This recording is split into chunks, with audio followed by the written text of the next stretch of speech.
Ini berkaitan dengan ibadah Ramadan. Jika ada di antara kita ini puasanya lengkap 30. Tiap malam tarawih. Akhir malam tahajud. Tiap hari tadarus. Akhir dia puasa iktikaf 10 malam terakhir. Tapi sama tetangga di sebelah musuh. Sebelah kiri bombeknya. Di depannya si salah-salai. Mondri bolana newe si Bali. Semua dia musuh-musuh sama tetangganya. Maka orang seperti ini sia-sia amalnya kepada Allah. Bermusuhan. Tetangga, depan, belakang. Apa biasa orang bermusuhan bertetangga? Apa sebabnya? Satu, musik. Tetangga punya tape baru. Suka lagu dangdut. Tetangganya sakit gigi. Lalu dia putar lagu dangdut yang tidak disuka tetangganya. Barangkali kita boleh berkata, radio-radioku, listrik-listrikku, saya bayar listrik, rumah-rumahku, saya mau kencang mau kecil urusan saya. Nah bilang tetangga tak, rumah-rumahku, pintu-pintuku, telinga-telingaku, kenapa musikmu masuk di telingaku? Coba, maka Bapak hargai tetangga, silahkan mutar musik, tapi jangan mengganggu tetangga. Bisa jadi tetangga lagi sakit atau bertengkar, kita putar musik, itu membuat orang bisa bertengkar. Apalagi yang membuat kita bertengkar, bertetangga, apa? Pagar. Pagar yang satu masyarakat biasa, yang satu masyarakat licik. Bikin pagar kalasi, curang. Pertama patoknya di dalam. Pagarnya di dalam. Di luar patoknya, pagarnya di dalam. 3 bulan kemudian dia perbaiki pagarnya. Kayunya di luar. Berikutnya lagi, tancapnya lagi di luar. 1 tahun bikin pagar, dia ambil tanahnya orang 1 jengkal. Orang seperti ini, agama mengajarkan siapa yang mengambil tanah sesama muslim 1 jengkal, dipikul nanti di akhirat 1 petaka langit. Tangkis mako itu. Apalagi yang membuat orang bertengkar? Biasa apa? Tumbuhan.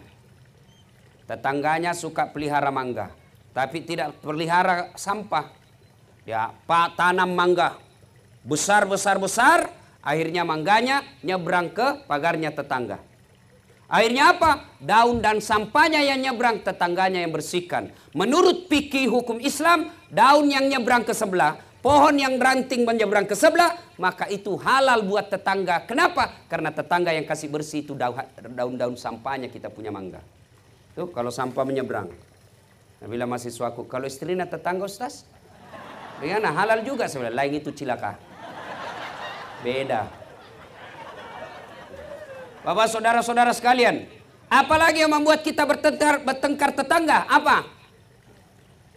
Tumbuhan, ternak. Tetangga pecinta bunga. Wah banyak. Apa yang mahal-mahal itu? Kembang cinta dan lain sebagainya. Nah, tetangganya hobi tanaman. Dia bagusinlah tanamannya. Tetangganya pelihara kambing. Tidak diikat. Tetangga pelihara bunga, datanglah kambing. Dia makan semua bunga kita. Bertengkarlah kita. Maka silakan pelihara burung, pelihara peternakan. Tapi jangan sampai lalai akhirnya menyerobot tanaman tetangga. Apalagi yang kadang-kala membuat kita bermusuhan dan tetangga. Apa? Anak. Anak kita nakal, anak sebelah sabar.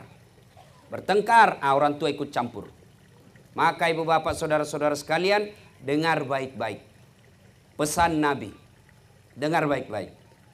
Atadruna manil muflis. Saudara-saudara sekalian, kau tahu siapa yang bangkrut di akhirat kelak? Tahu tidak siapa yang pailit di akhirat kelak? Bangkero imato ku akhirat. Semoga kau tahu. Macam-macam jawaban sahabat. Yang tidak sholat ya Rasul. Wah dia sholat. Bagus sholatnya. Rawatibnya juga cocok. Yang tidak puasa Ramadan ya Rasul. Dia puasa Senin Kamis lancar. Yang tidak bayar zakat ya Rasul. Oh lengkap zakat hartanya, zakat fitrahnya. Yang tidak haji padahal mampu. Oh dia sudah haji tiap tahun dia pergi umroh. Kalau begitu siapa yang bangkrut ya Rasul? Nabi menjelaskan jarusu wa khati'ur rahim. Tetangga yang sahat sama tetangganya dan yang memutuskan persaudaraan. Coba. Heran sahabat. Kenapa bisa bangkrut? Dia bagus sholatnya, bagus puasanya, bagus hajinya, bagus zakatnya. Kok bisa bangkrut? Nabi menjelaskan, betul. Hubungannya kepada Allah baik, tapi hubungannya kepada manusia hancur, maka amalnya kepada Allah habis hanya untuk bayar dosa-dosanya kepada manusia.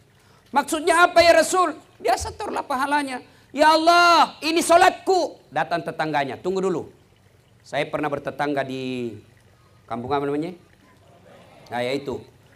Saya bertetangga, mantan-mantan dia tentara, ada tembaknya, dia serobot saya punya tanah. Gara-gara tanahku diambil 1 meter, saya tidak punya got. Setiap hujan banjir rumahku. 4 tahun saya selalu kebanjiran. Saya minta keadilan ya Allah. Saya mau lawan waktu itu, begitu saya mau maju, dilihat pakai loreng, ada tembak, nah mundur lagi. Akhirnya Allah berfirman, hari ini hari seadil-adilnya pembalasan. Silakan kau ambil salatnya orang yang pernah ambil tanahmu. Sudah, habis sholatnya. Setor lagi puasanya. Ya Allah, ini puasaku. Datang tetangganya, tunggu dulu. Saya juga pernah bertetangga situ di Polres. Kenapa? Dia fitnah saya. Katanya anakku yang lurus rambutnya, bukan anaknya suamiku. Karena suamiku keriting rambutnya. Dia tidak tahu anaknya lurus rambutnya karena sudah direbonding. Gara-gara fitnahnya satu komplek memusuhi saya. Hilang saya punya martabat. Saya minta keadilan. Allah berfirman, hari ini memang hari seadil-adilnya. Ya sudah, ambil dia punya puasa. Sudah habis salat, habis juga puasa. Dia setor lagi hajinya. Ya Allah, ini hajiku. Tunggu dulu, saya juga pernah sekantor di Polres. Dia tuduh saya, katanya mobilku hasil korupsi. Gara-gara fitnahnya, 7 tahun saya tidak pernah naik pangkat. Saya malah dipindah ke pulauan. Saya minta keadilan. Allah berfirman, ya sudah, kalau begitu, ambil dia punya haji. Habis seluruh kebaikannya, puasanya habis, zakatnya habis, sholatnya habis, hajinya habis. Masih ada orang yang pernah disakiti. Saya juga pernah. Disakiti itu orang ya Allah. Saya di black campaign, akhirnya saya tidak terpilih. Saya difitnah kiri kanan, saya habis uang. Tidak ada yang pilih saya, gara-gara fitnahnya. Nah, sekarang saya minta keadilan. Lalu dia bilang yang tadi banyak amalnya. Peko ni carana puang. Bagaimana lagi caranya? Sudah habis amalku. Allah berfirman, sini adil. Biar sebiji sarah ada balasannya. Apalagi Allah, habis amalku. Apa saya mau bayar? Allah berfirman, kalau begitu ambil dosanya orang yang pernah kusakiti. Nauzubillah min zalik. Maka akhir Ramadan kita rayakan biasa selesai Idul Fitri. Tradisi orang Indonesia ada yang disebut halal bihalal. Kita saling menghalalkan. Sakit hatiku Ustaz, nafitnah kak, maafkan saja. Biar Allah yang balas. Kalau Allah yang balas Pak, bukan cuma dimutasi. Susah hidupnya. Kalau kita balas, oke, lapor ke polisi. Sampai di polisi, atur damai, selesai. Tapi kalau Allah yang balas, sudah.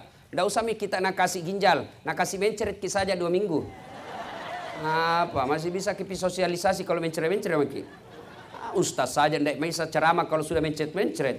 Begitu baru 10 menit mau keluar, tidak bisa lagi Pak ditahan. Coba, putus persaudaraan, hancur amal ibadah. Maka Ramadan hadir, mempersaudarakan kita. Saya perjalanan tadi dari Donggala, saya singgah di satu masjid, lalu saya sampaikan selesai maghrib, saya ceramah, sampaikan inilah nikmatnya Islam. Kita di mana saja sampai masjid, tidak pilih kamu orang apa, kamu suku apa, kamu partai apa, kamu siapa kau pilih. Begitu kita masuk masjid, kita bersaudara.